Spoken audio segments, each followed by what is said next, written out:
Hey everyone, I'm Jessica Dalcourt from cnet. This is the Nokia Lumia 620.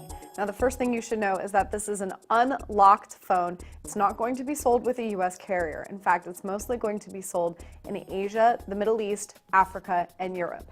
Why am I showing you this phone then? Because it's interesting to see Nokia really trying to sell something that's stylish but also affordable in an entry-level Windows phone specifically to emerging markets.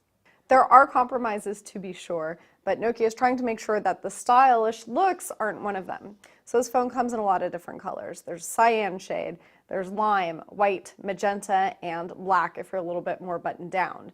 Interestingly, the finish kind of has this gauzy quality, not like what we're used to seeing on the other Lumia devices. The reason is because there's sort of like an interior layer of color and then this external layer. So it almost looks like there's an extra cover on top of it, but it's actually all just one back panel. The edges are rounded, the back is slick, not super grippy, but I'm not fumbling it or anything, partially because it's kind of a small phone. I'm not a big fan of the buttons. They seem a little bit stiff and hard to push, even though I really do like the shape. Popping the cover off of the back is a little bit tricky. You have to actually push down on the camera module while pulling up on the side. You see you remove a very large portion of the back cover here, and there are all of these slots. But none of the ones that you see are actually where the micro SIM goes. The micro SIM is under the battery in this little tray that you have to pull out from the side. It took me a little while to find it. Screen is 3.8 inches. It does have Nokia's signature clear black display filter on top. Cuts out on the sun's glare. Sure enough, I loaded up a website, went outside in the full winter sunlight, did a little pirouette, and I could read everything perfectly from all angles.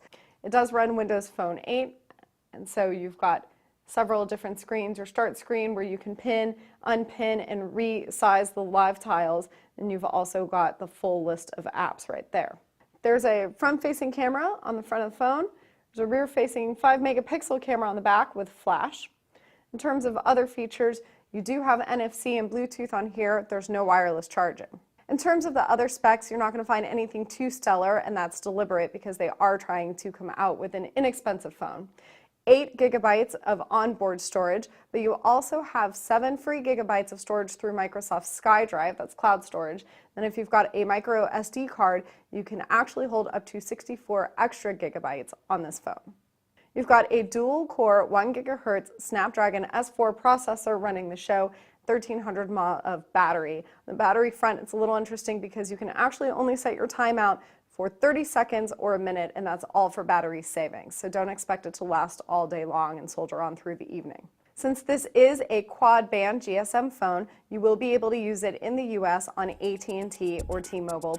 If you did want to buy it unlocked, it will cost you about $250 US. I'm Jessica Dalcourt. This is the Nokia Lumia 620. You can read my full review at cnet.com.